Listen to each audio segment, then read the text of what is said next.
What happens when you take a dragon and bend him to your will with dark magic, mutating his body into something completely unholy and unnatural? Hi, I'm indie author and vlogger Garrett K. and this week on Forming Fantasy, I'm going to be talking about Ith, the first of the Vipers, and all the creatures that he created.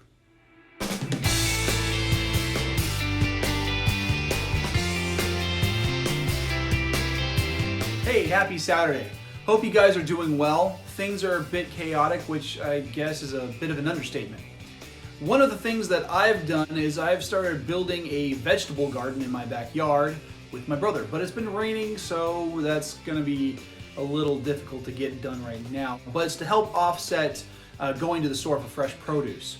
I suggested we look for seeds for one of those toilet paper trees so we can grow our own teepee. I was met with a slap to the back of my head from my brother. So today is going to be a fun episode because I'm getting the chance to break down a villain from my series that I really had a great time writing. But before I get into the bulk of the video, I want to remind you to be sure to subscribe to my channel and click the bell icon for notifications on new videos. You can select notifications for all videos, or you can set those notifications based on your watching preferences.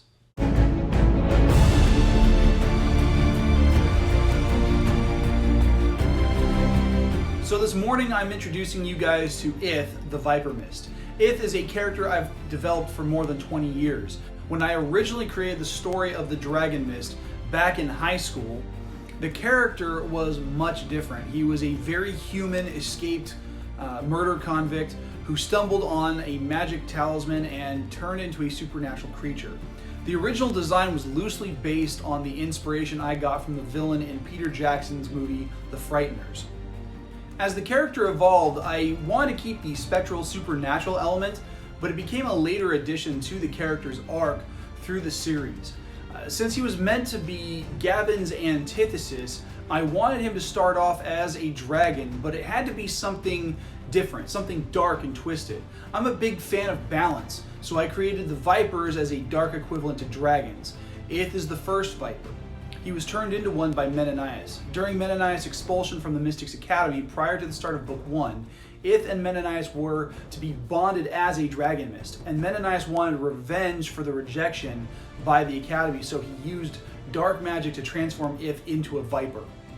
Ith's metamorphosis left him without wings and hind legs, so as a Viper he dragged his body through the terrain by his strong forelimbs.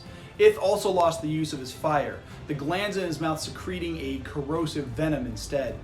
New additions include a dense hide and a bifurcated lower jaw.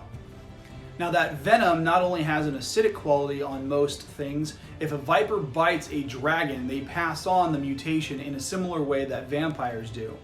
But only Ith retains his intellect and sentience. The rest of the Vipers are mindless feral beasts. It's also important to note that I've said this before in previous videos, that dragons, vampires, elves, and the Connoisseur are very closely connected. But that is a video for another time. At the beginning of Book 1, Ith and the Vipers are being hunted by Gavin, and partway through the book he ends up becoming the last of his kind after encountering the heirs of Menenias.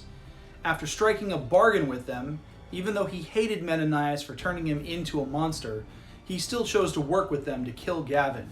He believed their promise of giving him the power to be the dark equivalent to the Dragon Mist. The heirs bonded him with their youngest member, Ahriman, giving the Viper a humanoid body and access to magic once again. However, Ith's consciousness was stronger than Ahriman's, and he took over the body completely. Using this new form, the villain used magic to separate Gavin from his spirit brother Nex, and destroyed the little dragon's soul in the process. In the early part of Book 2, Ith recovers an ancient talisman called the Well of Souls that turns him into a soul collector, a necromancer of high power. There's a lot more that I could say about this particular character and the adventures that he goes through. After all, he is one of my favorites in the series. But what I'd really like to do is encourage you to pick up a copy of my books. All 4 are available on Amazon in both Kindle and paperback editions. So go ahead and check them out because they're definitely worth the read.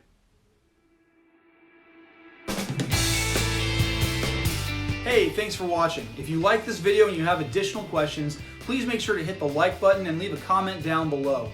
If you can't get enough of my sweet, sweet voice, then tune in this Monday to my podcast, Creator's Corner, where I will be discussing the gift of criticism. Follow me on Instagram and Twitter at GKJ_publishing. It's a great way to connect, and if you're in the capacity to do so, please support me on patreon.com/GKJpublishing, where you can find 3 really awesome support tiers from which to choose. The vlog of the 5 Kingdoms is filmed at Skyrocket Studios without the use of a live audience in Hanford, California. And your support is important, so why don't you click that subscribe button that's sitting there right above my head, as well as give these other videos off to my left a watch and a share. Have a great weekend.